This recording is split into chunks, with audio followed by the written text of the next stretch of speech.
The following program may contain graphic content. Viewer discretion is advised.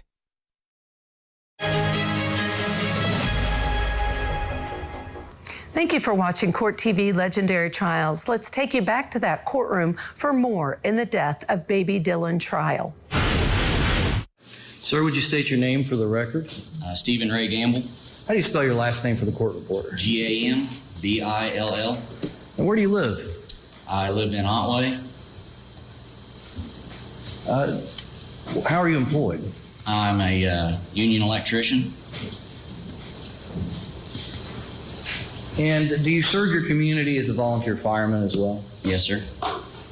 What fire department do you serve with? Otway FD.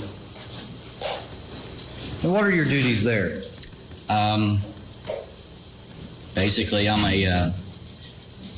we, of course, fight fires, extrication on car wrecks, just anything really to help out the community. Any kind of issues in the community that the fire department can assist with? Yes. You guys stop what you're doing and come around? Yeah, we fight a lot of forest fires, structure fires. Sir, I'd like to direct your attention to June 12th of 2019. Do you recall that date? Yes, sir. With regard to your duties as a fireman, what happened that day?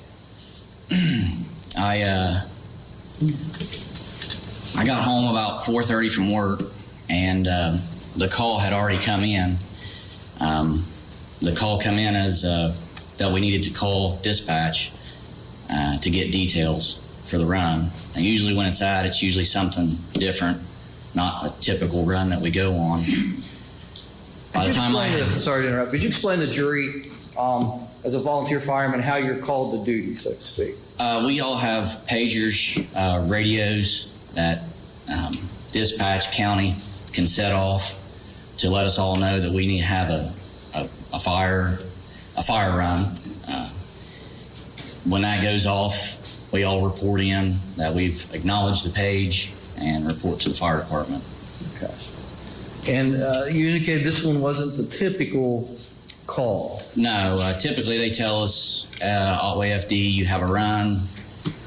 We have a code 4 car wreck, or we have a structure fire, and they give the address right over the radio. This was, hey, we need you to call county to get details for the information. So when I got home, the page had already come in. My wife met me at the door with my radio, said you need to go to the FD. My brother, who is assistant chief, was already there. He had already called county and told us that we was requested to try and pump out a well for the sheriff's department. Okay. So what did you do then? It's not something that we typically do, so we tried to gather as many tools, materials that we had on hand to try and do this task. We had a rough idea of why we were doing it. We had heard rumors. We did not know. We did not know where the well was, how we could get access to it. We have very large trucks that could pump things out, so we tried to gather as much tools and material that we could find to accomplish this task. And then we tried to report to the location on the address given. Do you have a rough count on how many of the fire department personnel were able to come for this run? Originally, the first call out, there was 3 of us. And once we figured out that we could not get our large engine back to the scene, we then broke off to 2 of the guys, my brother, Rick, and Dan, went to try to access a pump with a long hose, some equipment to try and fish in the well. And when they returned, they brought another firefighter with them, Mike, to try and help out as well. Okay. Let's back up a moment. So where were you directed to go to assist the sheriff's department? We were given an address. It was on Mount Hope Road. The address was real close to a church camp. Is the only reason we could even pull something up on our phones to try and find where to go. When we showed up there, Of course, there was no one that we could see, so we waited, and we could see some tire tracks in a field. Dan and Rick, at that time, were in a smaller truck. I was in a large fire engine and pumper truck. They went back to see if they could find someone after we'd been there for roughly 10 minutes, and they had took a smaller truck and went back down the road to try and find someone. At that time, I got out of the engine and I started walking through the field, and that's when I noticed a black SUV coming out of the field, and that's when I introduced myself to the deputies. Okay. Your Honor, may I approach? Sir, I'm handing what has been marked as State's Exhibit 25. Do you recognize what's depicted in State's Exhibit 25? Yes, sir. Okay. What is State's Exhibit 25? It is a picture, topographical picture of Mount Hope Road, the location of the church camp, and the well that is in a field adjacent to it. Okay. Is that a Google Maps version of it? Yes, sir. It's pretty much the same one we used to try and figure out where we were going. Okay. Now, is it a fair statement that you can't say when Google took this picture? No, sir. But does it accurately depict Mount Hope Road and the area? Yes, sir. Is that a yes? Yes. You can answer out loud. Sorry. All right. Sir, can you see that map all right from your seat? Yes. The judge may have a pointer. Thank you, Your Honor. Sir, is this depicted on the overhead? Is that what I just previously had you identify as State's Exhibit 25? Yes, sir. Okay. If you could you on this map point out, well, first of all, what's the general area we see here on this map? Say again? What's the general area that this map depicts? It's Mount Hope. The Boy Scout camp, or the church camp, is is roughly here. That's where we had parked the engine and the trucks originally. That was the address that we were given. That was the first place we showed up trying to figure out where we needed to be. And is this all inside of County, Ohio that you see on this map? Yes, it is. Okay. All right, so you're parked roughly where along Mount Hope Road? Say again? Where are you parked roughly along Mount Hope Road in this picture? Roughly, we're parked right there at that intersection, Okay. right in front of the church camp. Okay. And you were able to get to the location of a well. Yeah, we had to cut a tree out of the way. The brush truck that we had there had chainsaws, so we cleaned it out so we could get access back a field road or logging road back to the field. All right. So we see in this picture we have a map, and we have looks like a pin at the top there. What's the pin at the top of the map we see on the overhead? That's roughly the location of the well where we were requested to pump the water out of. Okay, so where is the well located? The well was about, 500 to 600 yards back through this field. You had to go through a field next to the road, and then there was a wood line where it was extremely muddy. You went through a couple hundred yards of wood line, and then back into it opened up into a large field again that you could not see from the roadway. Okay. What was the weather like that day? Rainy. It was drizzling rain when we arrived.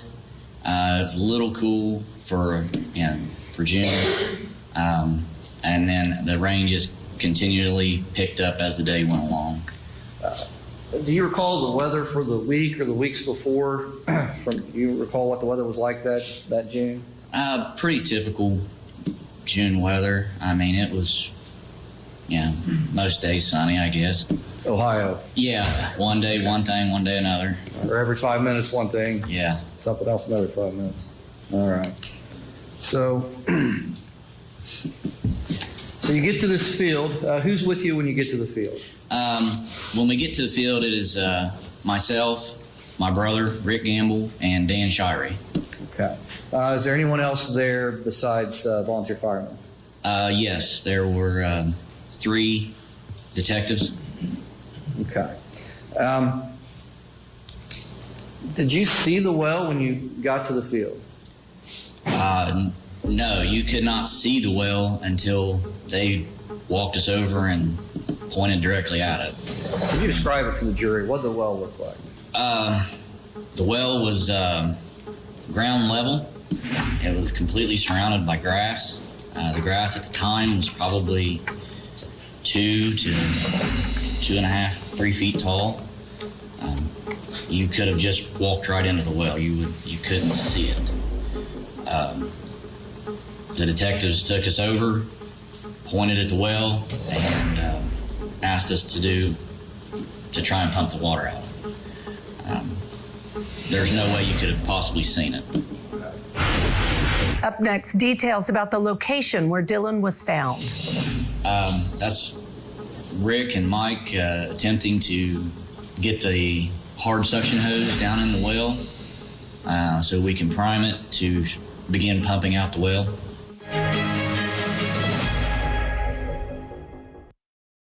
The following program may contain graphic content. Viewer discretion is advised.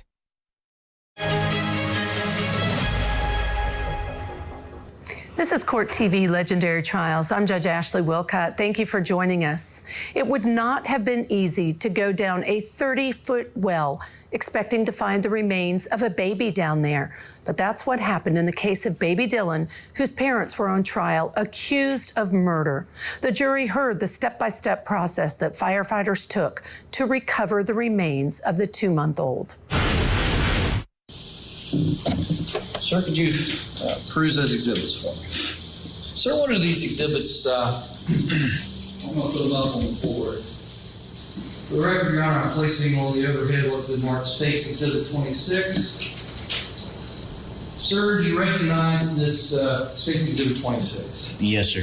What is State's Exhibit 26? That is the second field that we entered past the tree line and the location of the well. Does that appear to be a true and accurate rendition of that field on June 12, 2019? Yes, sir.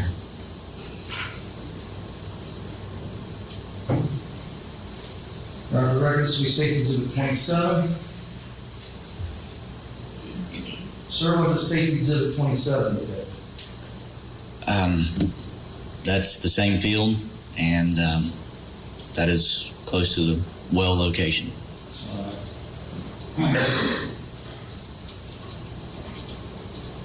And we see anything in the background of this picture?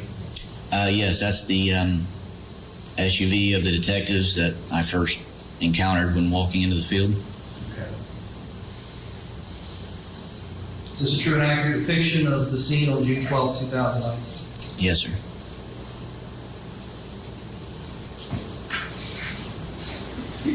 State's Exhibit 28. Sir, what is depicted in State's Exhibit 28? That is the well that we were requested to pump out. Is that a true and accurate depiction of the well on June 12, 2019? Yes, sir.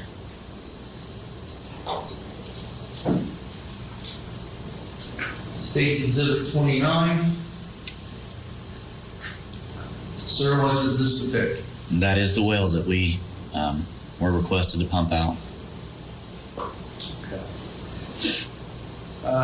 You indicated, I believe, in your testimony that it was full of water. Yes. Okay. Approximately, set a little foundation here.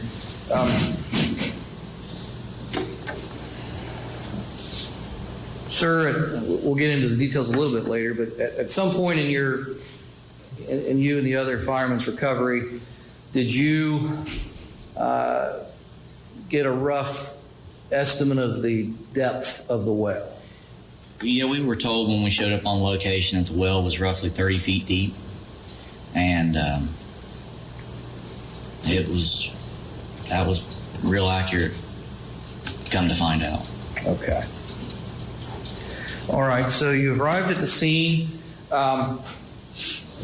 What was the first action you all took at that point? We accessed the well, tried to move back some of the vegetation, and tried to see what the depth was, what we thought we could do to remove the water from the well, and see what the ground was like around the well, so that if we didn't want to make it collapse or fall in, was just to access the scene at the time. Okay. And what was one of the first obstacles that you all had to try to deal with? The biggest obstacle was actually accessing the field itself with the trucks. Our trucks will pump water, but they won't pump water from that depth. And the truck that we have that would even be capable of doing such a thing, we couldn't even get back in that field. Okay. So was there a plan or a discussion of what to do at that point? Yeah, me and my brother, Rick and Dan, then decided that we needed to find generators, a portable pump. We had some rope back at the station. We had a large that we had used before for extrication.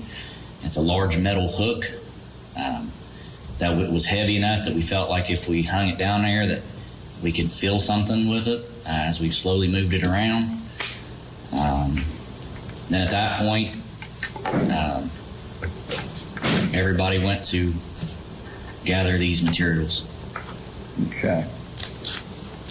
Were you able to acquire some materials to try to pump out the well? Yes, sir. Dan actually had to go to, I believe it was his father's house, and asked to borrow a portable pump, a trash pump, water pump.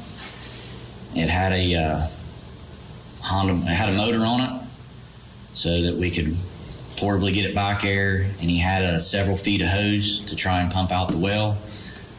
We got ropes, hooks, and also brought another truck that would be able to access the field. Okay.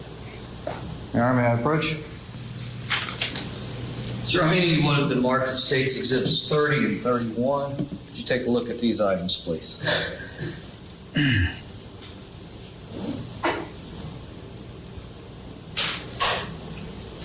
Thank you.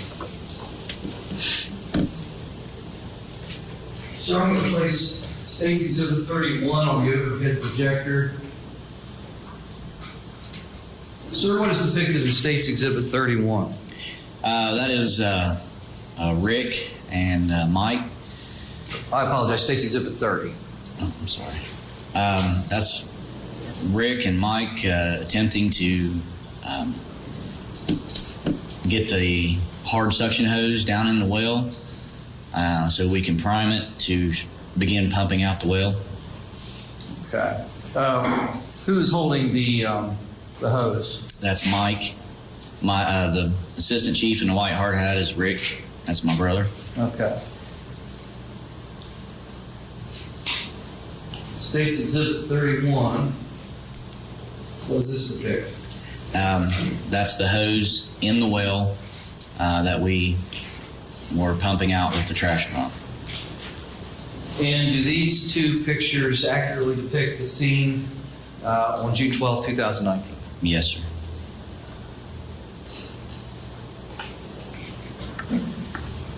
Now, were you successful pumping the water out of the well? We removed between, I'd say, 12 to 15 feet of water. Is probably closer, right around 13 feet of water from the well. And then the pump would not create enough suction to lift that much head pressure to pump the water out at that point. Okay. Was it continuing to rain at that point as well? Oh, extremely, yes. All right. I assume is it safe to assume there was more water coming back into the well? Oh, absolutely. Okay. Were you able to observe that from Yes. the scene? Okay. So, were any further efforts to pump out the well made? We tried for quite a while. I'd say over a couple hours to pump the well, and then we had even talked about going and getting a smaller pump, like a sump pump, a small garden hose style pump. We figured maybe it would have less head pressure and a generator to run it off of, so that we could maybe pump the water down farther.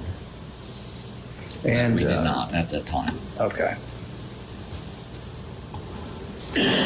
So after your efforts to pump the well, what was the next plan? Mike had mentioned he had some heavy fishing gear and had some hooks that he thought maybe we could get down in there, that we could feel around the well and at least try and tell if there was something there. And that's the time when we had hooked up the extrication hook, and I had laid on the ground and was trying to fish around the well and see if I could feel something. All right. And how long did you ultimately determine that there was something in the well?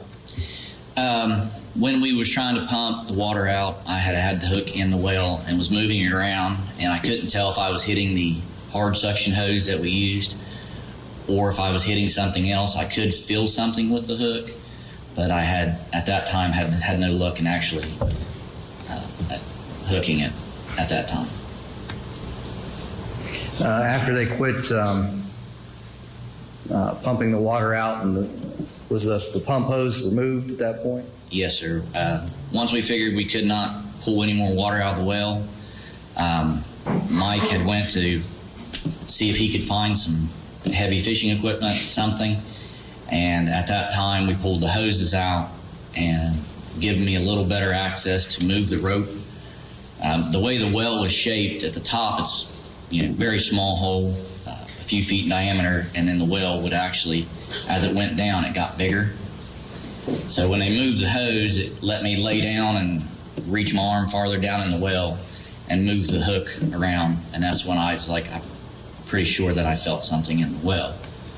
And at that time, I felt it move once, and then I touched it again, moved the rope where I thought it would be around what was in the well, and I yanked on it, and I felt it hook in at that time. It was very heavy. From the time that the pump hose was removed to when you were able to hook the object, how long did that take? Actually, it went quicker than probably within 20 minutes. Okay. You indicated that whatever you had hooked was heavy. Yes, sir. Why do you say that? We're pulling on roughly a 1/2 inch diameter rope, and when I hooked it, I lifted, and I could tell I had a hold of something that was moving, but it was very hard to move. Okay. What did you do then? Once I realized I had something, Dan and my brother Rick were standing there. I looked at my brother, I went, I've got something. Grabbed the rope, and I lifted on the rope and handed him a section of it, and he stood above me, and then Dan also come in to help, and we started lifting the rope out of the well. Were you able to successfully lift the object you'd hooked out of the well? Yes, sir. How long did it take to extricate that object from the well? Once we hooked it, we had it out of the well within minutes. Okay. Just very quickly. When we got the object to the top of the well, it would not come out of the top of the hole. We hooked it about halfway down, and when it came out, it was coming at an angle.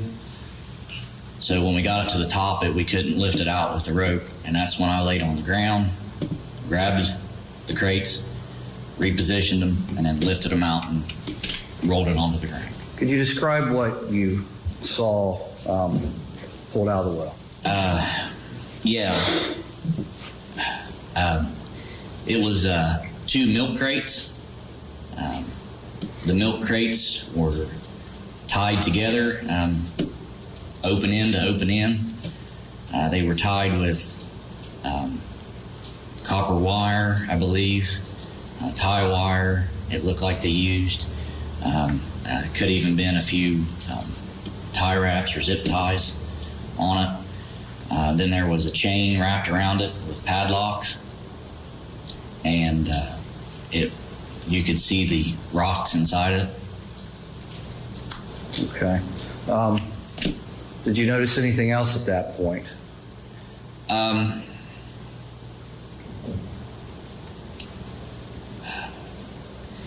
You noticed there was a package inside of it. Yes. Anything else that you could sense or see, or No, sir. any smells associated with the package? When it comes to the top of the well, and we removed it from the well at that moment, no, there was not. Next, haunting details of recovering baby Dylan's remains. That's when we walked around the back of the truck to load it, Dan and myself, and the smell hit us.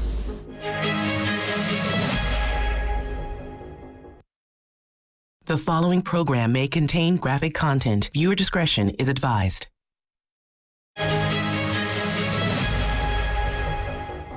This is Court TV Legendary Trials. Thank you for tuning in. Let's take you back to the courtroom for more Ohio versus Jessica and Daniel Groves. What did you do with it once you got it out of the well? Once it was removed from the well, we felt like we had accomplished a task at first. We'd been given a job to do, and once we got it to the top of the well, we felt like we had done what we was asked, and it's almost kind of a moment of relief that we had found it. And then everyone just kind of realized what it was, and we all walked away from it. Were there any changes in the item once it started draining water? Yes, sir. Within a few minutes of us all walking away, that was about the time Mike, we had called him off of, don't go get your fishing gear, come on back and bring the truck, we need the truck to remove this item from the field. It was probably roughly 10 minutes. He hadn't gotten that far. He came back. He backed the truck into the field over next to the well. And myself and Dan Shirey were headed around the truck to load it, and that's when you smelled it. And it was very strong. What kind of smell was it? Rot, death. Okay. Your Honor, may I approach? You may. As record reflected, the opposing counsel of the marked states exhibits 32, 33, 34, and 35. So I'm asking you again to look at states exhibits 32 through 35. Thank you. I'll place on the overhead, sir, what's the marked states exhibit 32. Sir, what does this depict? That's Dan Shirey in the white t-shirt, and that is myself reaching into the well to try and remove the crates. This photograph, do we see part of the crate there in the photograph? That is where it had just started to come up and was at an angle and was hitting the top of the well. And the previous photographs that we depicted here with the well without anybody around it, is this the same well? Yes, sir. Okay. States Exhibit 33. What does this depict? That is us still trying to remove the crates from the well. Dan and my brother were trying to hold it. We did not want we didn't want the weight or anything to readjust and move and lose what we had brought to the top of the well. States Exhibit 34. Sir, what does this depict? That's the crates that we had hooked That is myself removing the hook from the crates after I had reached in and readjusted it and got a firm grip of it to pull it out of the well. Where we see this hook, this yellow thing extended from your hand, is that a metal hook? Yes, sir. And is that where it was able to hook?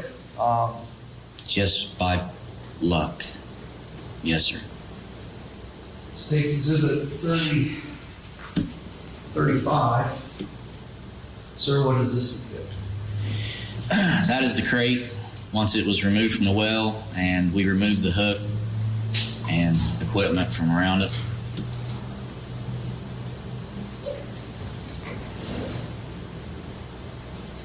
Sir, you previously described the crates, some mulch time. Does this give you an accurate depiction of what you remember? Yes, sir. All right, what are we seeing in this closer up view of State's Exhibit? It's the white and black, or the zip ties that they use to tie the crates together, and also to tie the chain to the crates so that the chain would not come off of the crates as it was being moved, and the rocks and weights that are inside of it. These pictures I've showed you, State's Exhibits 33 through 35, do they accurately depict the scene at that well on June 12, 2019? Yes, they do. Sir, in your capacity as an electrician, as a volunteer fireman, are you often required to move heavy objects around? Yes, sir. From your experience and understanding, did you have an estimate of the weight of that object? Yeah, I would say it's anywhere between 60 to 80 pounds. And sir, when you pull an object up through water, does that add to the level of force needed to pull that out? Yes, sir. So you get it out. Did you do anything to change or alter those crates at that point? No, sir. Okay. What happened at that point? Once it was removed, and we had been asked by the deputies to try and help them transport it out of the field, we backed our brush truck over close to the crates, and that's when we walked around the back of the truck to load it, Dan and myself, and the smell hit us. Dan at that time turned around and couldn't do it and returned to the front of the truck. I went back there by myself, picked it up, loaded it into the back of the truck, and took a ratchet strap and hooked it around it so that we would not lose it or it would not be damaged, and tied it down and removed it from the field. Drove it back with the brush truck? Yes, sir. You removed it from the field. What happened to it at that point? When we removed it from the field, I drove the brush truck out of the field with the crates in the back, and the deputies asked us if we could remain on scene and help transport it into the coroner's vehicle. Okay. And was that done? Excuse me? Did the coroner arrive on the scene? Yeah, it took roughly, it seemed like probably a lot longer sitting there than what it was. But I'd say it was roughly an hour, maybe a little more, a little less. And we sat out there while it was raining, waiting on the coroner to arrive. I had at that time talked to Dan and Mike and Rick, and they took all of the other firefighting equipment and everything back to the shop, back to the FD, and at that time tried to get everything back order for the next run. All right. Do you have anything else to do with this extraction effort? No, once the coroner arrived, I helped him load it into the back of his van, and then that was it. Thank you, sir. No further questions, Your Honor. The firefighter who discovered the remains of baby Dylan remembers disturbing details like the smell. Jurors would have to decide, were his parents guilty of murder? Thanks for watching. Keep it here for more. We're coming right back.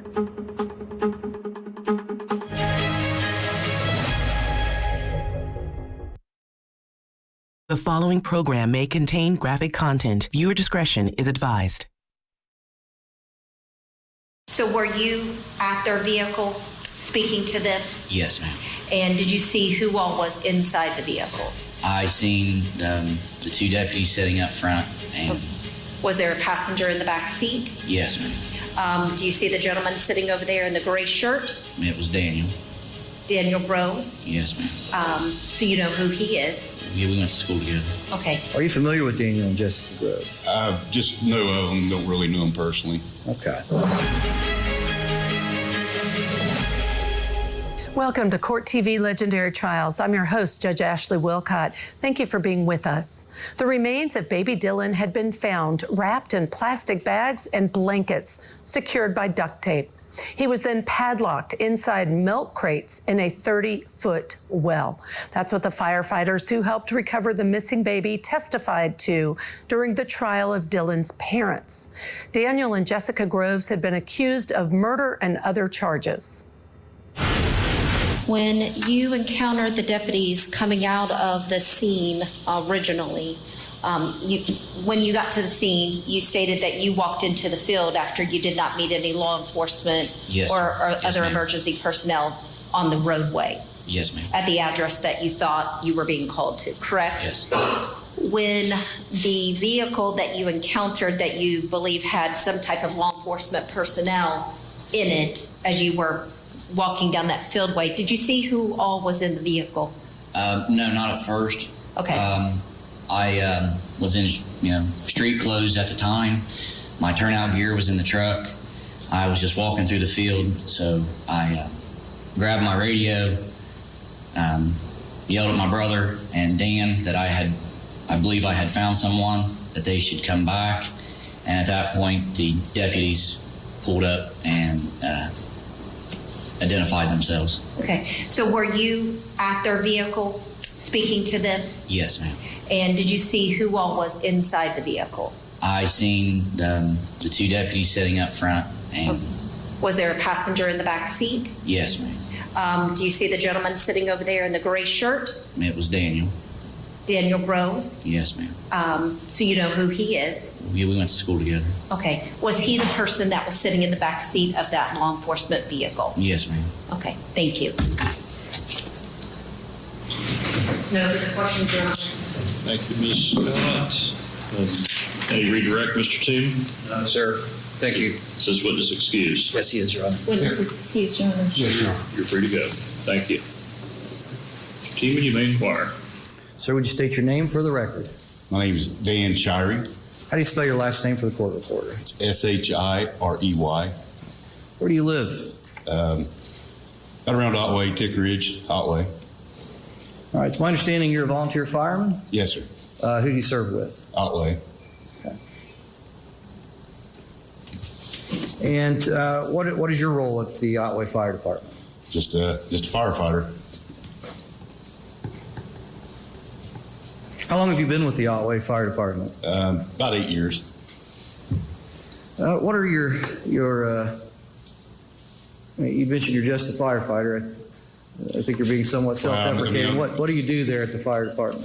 Of course, we go on fire calls, auto accidents, of course, rescue, recovery. Sometimes we get called to help with the squad, lift assist, a little bit of everything. Right. Were you called on for a situation on June 12th of 2019? Yes, sir. Tell me about your recollection of that situation. When our pagers went off and the call come in from the county, it was odd because rather than to list what the nature of the call was, they said to have someone call county, call the dispatch. Of course, we kind of knew what had been going on, and I think most of us had an idea what it was about. But we got to the fire station, and then one of us, I don't remember which one, called into county, and they said to meet what we was looking to do, and we'd meet with the Sauter County Sheriff's Department at the scene. All right. What was your understanding of what they were wanting you to do? To try to recover a body in the bottom of a well. Okay. And where were you directed to go? It was an address on Mount Hope Road. I don't recall the exact address, but it was directly across the road from the Mount Hope Bible School there. And when we got there, there wasn't really no one else there. We didn't really see anything. What'd you do then? I believe me and one of the other, maybe Rick, went back the other way looking for, actually, I think we went to the home to see if we could find the sheriff, anyone from the sheriff's department, which there was a deputy there. What home was that? Pardon? What home was that you went to? The Groves residence. All right, Daniel and Jessica Grove? Yes. Are you familiar with Daniel and Jessica Grove? I just know of them, don't really know them personally. Okay. What was the weather like that day?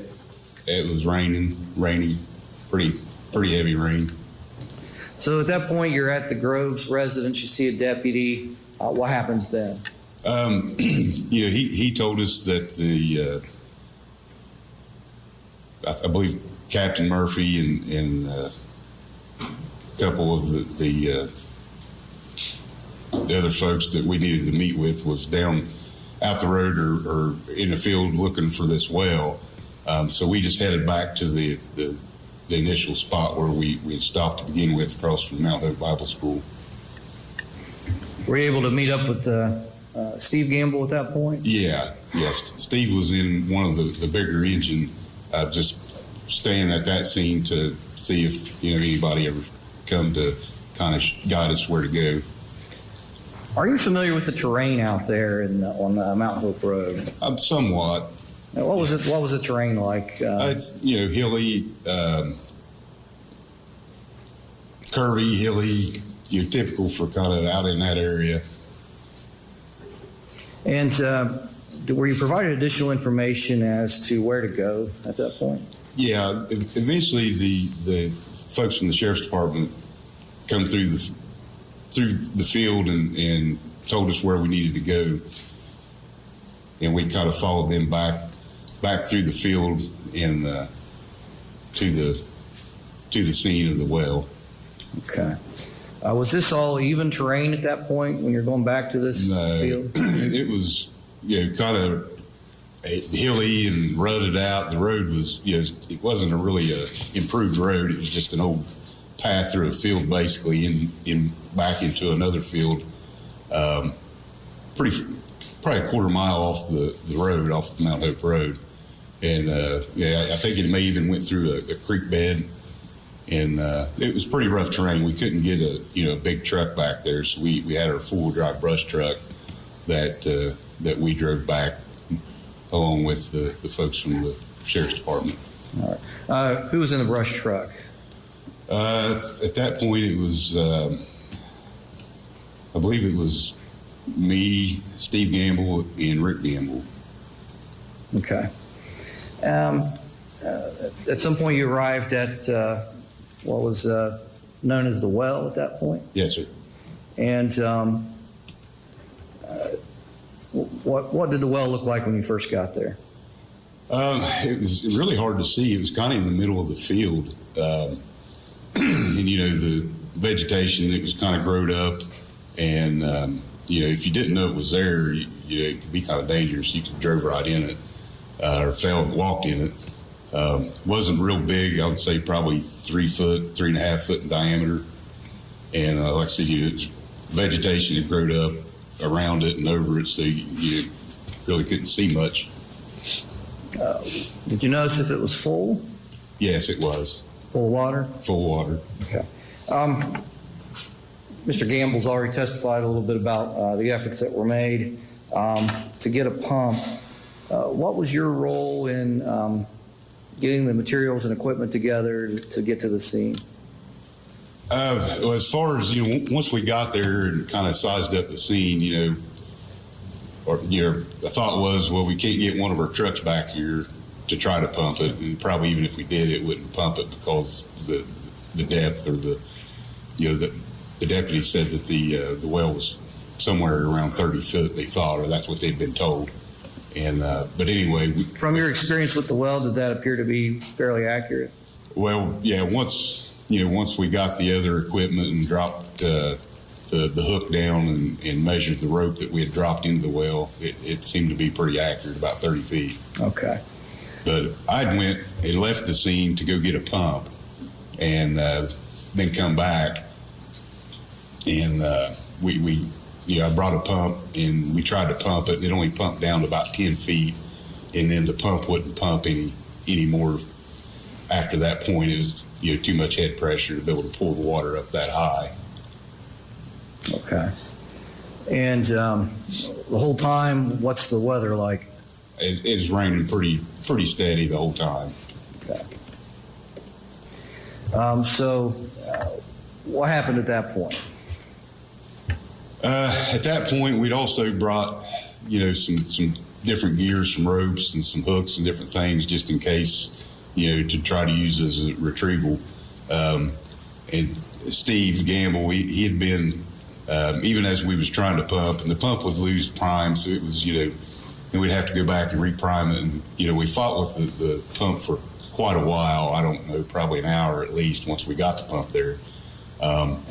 But Steve had started lowering the rope down with the hook, and the first rope we had, I think, was only about 20 feet long, so he had to tie a piece of webbing, kind of like a lanyard or strap, onto the end of it to make it long enough to hit the bottom. And, as he was trying to feel the bottom, if you will, or see if he could hook something, he could tell by the feel of the rope that there was something down there. And, he just kept, trying to hook into something to see if he was able to hook it. After, I don't know, I'm guessing maybe another 45 minutes to an hour, eventually, he was able to hook, of course, what ended up being. Coming up, more about the moment firefighters retrieved the remains of baby Dylan. Once we got it out and set it down, then I think everybody kind of comes to the realization that what was in there.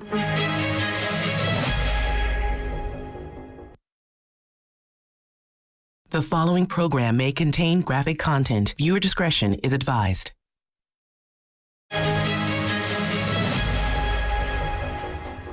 Thank you for watching Court TV Legendary Trials. Let's take you back to that courtroom for more in the death of baby Dylan trial.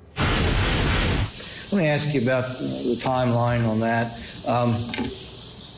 Y'all are standing in the rain. At one point you have the pump trying to suck the water out, and another point you're fishing around. Right. Is it safe to say when exactly things happened in this timeline? Maybe a little inaccurate in your recollection. As far as, I'm sorry? As far as when you started fishing it out, how long it took to fish it out, when you started pumping? Yeah, I wouldn't, from the time we got to the scene, like I said, we went back there, sized it up. I left to go get a pump, come back. That was probably close to an hour from the time that we initially arrived till I got the pump back on the scene. Probably tried to pump the well for 45 minutes to an hour. Like I said, we was able to pump it down about 10 feet, approximately, and then at that point the pump wouldn't pump water anymore, so we kind of give up on the pumping at that point. So there's probably close to 2 hours from the time we arrived at the scene. And then, I'm guessing another 45 minutes to an hour until the time that Steve was able to hook the milk crate and, retrieve the... Did you assist in lifting the item out of the well? Yes. Was it heavy? Very, very heavy. It was about all, 2 or 3 of us could do to, at the end of a rope, weight like that's kind of tough. I would estimate the crate and everything probably weighed 75, 80 pounds would be my guess. All right, I'm going to put up on the screen here, sir, what's been marked as State's Exhibit 33.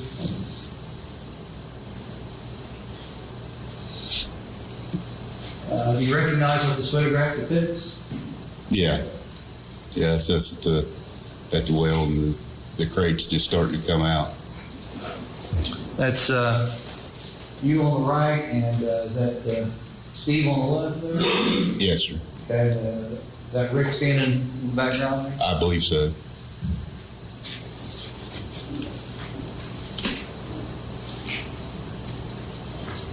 State's Exhibit 34.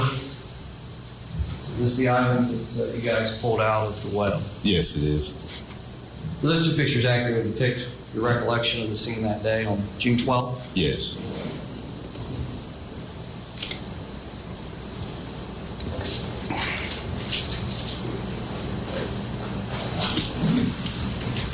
Once you got the item out of the well, what happened next? What did you do next? Well, once we got it out and set it down, then I think everybody kind of comes to the realization that, what was in there, and that, this was loss of a human life, and we just kind of all walked away and tried to, regain our composure. This isn't something you normally deal with as a fireman? Not, we've been on calls where we've had to help recover deceased people, help transport them out, but nothing like this. So, did you assist in removing that from the scene? It sat there for, 10 or 15 minutes, and Mike McCoy, who had left to go try to get some other gear to help retrieve, had come back in the four-wheel drive, we call it the brush truck. And so, when he come back with that, then the folks from the Sheriff's Department asked if we could transport the crate and the body to down to the end of the field by the road to where we could, the coroner could meet us there. So I believe it was Steve Gamble and myself went to lift it up into the back of the truck, but I couldn't. The smell overwhelmed me, and so I wasn't able to help actually lift it into the truck. Okay. Did you have any other role in this extraction after that point? Not really. Once we got it in the back of the truck and secured it to the back of the truck, we just cleaned up the scene, got all of our equipment, loaded it back in the truck, went back out of the field, which this time with all the rain and everything, I didn't know if we was going to make it back out of the field because it was rutted out and real muddy, and but we were able to get back out to the end of the road. And at that point, Steve stayed in the brush truck with the body, and the rest of us left in the other engine that we'd had and left out by the road, and went back to the station to put our gear away and all of our equipment away. All right.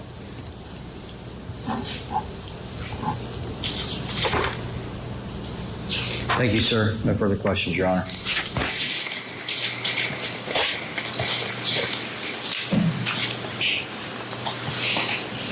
No questions, Your Honor. Mr. Stratton, Ms. Scott, you may cross-examine the witness. Just briefly, Your Honor. Both you and your colleague, good morning, by the way. Good morning. Both you and your colleague talked about the difficulty of accessing that area in the back and some different things that needed to be done so your vehicles could access that.